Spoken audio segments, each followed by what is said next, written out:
Welcome everyone! Sa video na to, didiscuss natin ang levels of organization of life mula sa pinakamaliit papunta sa pinakamalaking level ng life. Let's start! Ang pinakamaliit na level ay ang atom. Atom is the smallest unit of matter and atom makes up an element. Actually, may mas maliit pang particle sa atom.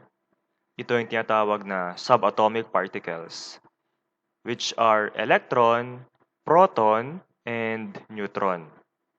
And may mas maliit pa actually sa subatomic particles. Ito ang quarks at lepton. Pero for simplicity's sake, gagamitin natin ang atom bilang the basic unit of matter or the smallest building block na bumubuo sa isang matter. Kapag pinagsama ang dalawa o mahigit pang atom, makakabuo ng molecule. A group of two or more atoms held together by a chemical bond. Ano ang pagkakaiba ng molecule at compound? Ang molecule ay two or more atoms.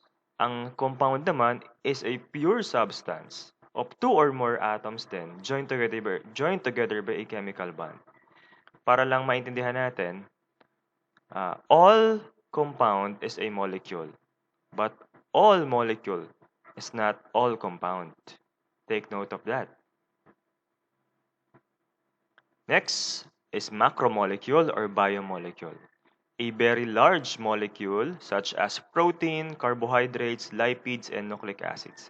So ito ay pinagsamang mga molecules to form an important chemical na importante sa buhay or sa life. Ito ang tinatawag na precursor of life, no? Kapag ang isang planeta ay merong mga trace of protein, carbohydrates, lipids, and nucleic acids, maaari na there is a certain form of life in it. Nucleic acids, ito yung DNA and RNA na alam natin na significant sa life. Kapag pinagsama ang mga macromolecules, they will form an organelle. An organelle is a subcellular structure that has a specific function in the cell. Ito yung mga parts ng cell natin katulad ng nucleus, Golgi apparatus, cytoplasm, vacuoles, plasma membrane, ribosomes, lysosomes, etc. Kapag pinagsama ang mga organelles, they will form a very functioning unit called cell. Cell is the basic unit of life in which all living things are composed of. Lahat ng may buhay ay may cell. Or simply, kapag ikay nagkaroon ng cell, you will consider it as a living thing. Kapag pinagsama ang mga pare-parehong cell, makakabuo ng tissue, a group of similar cells forming a definite kind of structure with a specific function. Ito ay mga pare-parehong cells na may isang role. Halimbawa ng tissue ay muscle tissue, cardiac tissue, stomach tissue, skin tissue. So ito ay mga cells, similar cells with a specific function. Kapag pinagsama ang grupo ng mga tissues, they will form an organ. A group of tissues that has structurally formed a functional unit specialized to perform a particular function.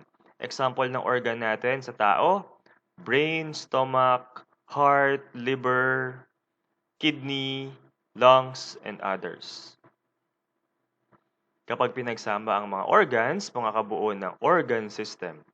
A group of organs that work together to perform a certain function in an organism body.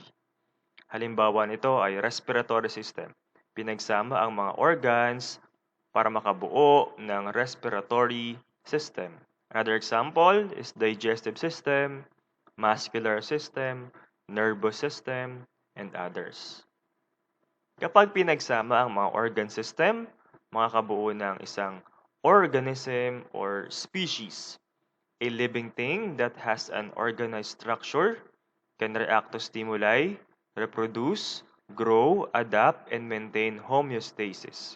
So ito na ang level kung nasaan tayo, no? Organism or species, isa ng buong nilalang mula sa cell hanggang sa organ system. Kapag pinagsama ang grupo ng parehong organism, makakabuo ng tinatawag na population.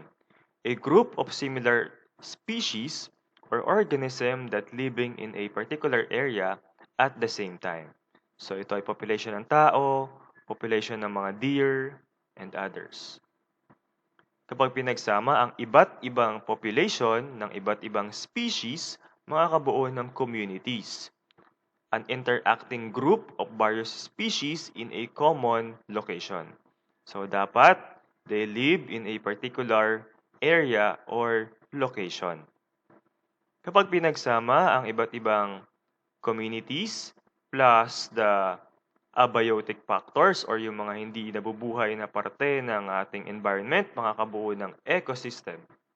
A single environment and every living, abiotic, organism and non-living abiotic factors is contained within a certain area. Kapag pinagsama ang iba't ibang ecosystem, makakabuo ng biosphere, an area that supports all life and contains all ecosystem.